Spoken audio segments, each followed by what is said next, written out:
it comes to dealing with narcissistic people and when it comes to learning about the behaviour, we can often look at some of the behaviours or some of the phrases and think, well, I've done that, well, I say that, am I the issue, and still blame ourselves. And there's nothing wrong with that. It's about processing and working through things. We're all capable of acting in narcissistic ways. It doesn't make us all narcissistic individuals. It's all in the context of the entirety of the situation. So if you find yourself bending over backwards to help somebody else out, and then the second you've got prior arrangements and you say no, and they turn around and say, you never do anything for me, or are they more important to you than I am, then you can sort of recognise that they've had their feelings hurt because their sense of entitlement hasn't been met, and they're trying to manipulate you and make you feel guilty. Yet, when somebody does absolutely nothing for you, yet demands everything from you, and you end up turning around and saying, well, hang on a minute, what do you do for me? They're not actually doing anything for you. So when it comes to certain behaviours, they're not necessarily narcissistic, although narcissistic individuals use normal everyday behaviours and twist it to get away with their behaviour. So the second you try to stand up for yourself, you can feel like you're being narcissistic, you can feel like you're being confrontational, or like you're displaying that excessive amount of assertiveness or self-importance. And a narcissist, when you stand up for yourself to them, will accuse you of thinking about yourself, of not caring about other people, of being too demanding, of being awkward, of being selfish, of being stubborn. They're going to gaslight you into making you, they're going to gaslight you to make you believe that you're the issue. When it comes to standing up for who you are as a person, asserting your boundaries is not narcissistic. It's a healthy and necessary way to protect your mental and your emotional well-being. However, a narcissist is going to try and manipulate you into believing you're being the manipulative one so that they can continue to exploit you. Expressing your emotions. Yes, sometimes it may come off as dramatic or attention seeking, which is what narcissistic individuals do. However, sharing your feelings is a natural and essential way to communicate and connect with others.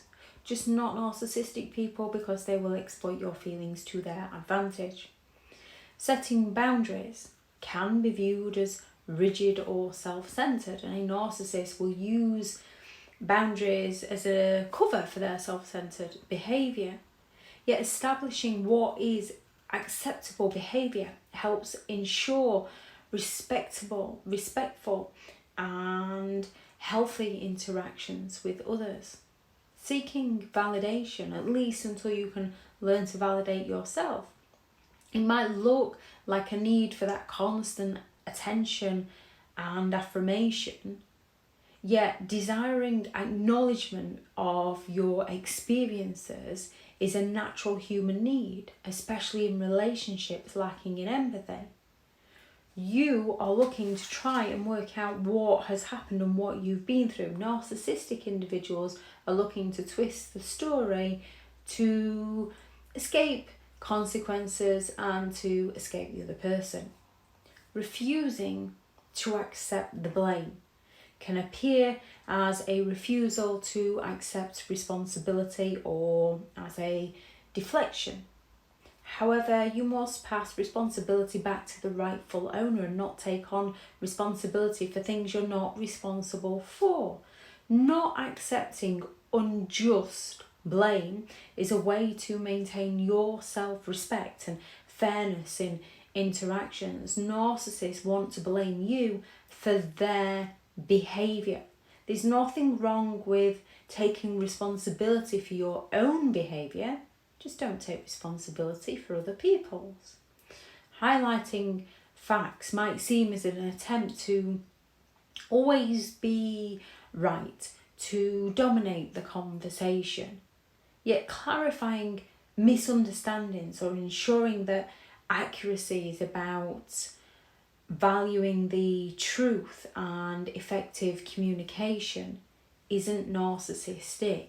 Narcissistic individuals always have to be right, even if they're wrong. Genuine people can kind of think, ooh, that's some new information, I need to go and figure that out. Prioritising self-care can look selfish, and it can look like you've got an excessive focus on yourself. And if you try to prioritise self-care, a narcissist will accuse you of trying to impress somebody, or not caring about them, or being selfish. The narcissist projection, because they're incredibly selfish people. They will put themselves first even before the needs of their own young children. They only care about themselves. Taking care of your mental and your emotional health is crucial for your overall well-being. As long as it's not done in a selfish way, it's not selfish.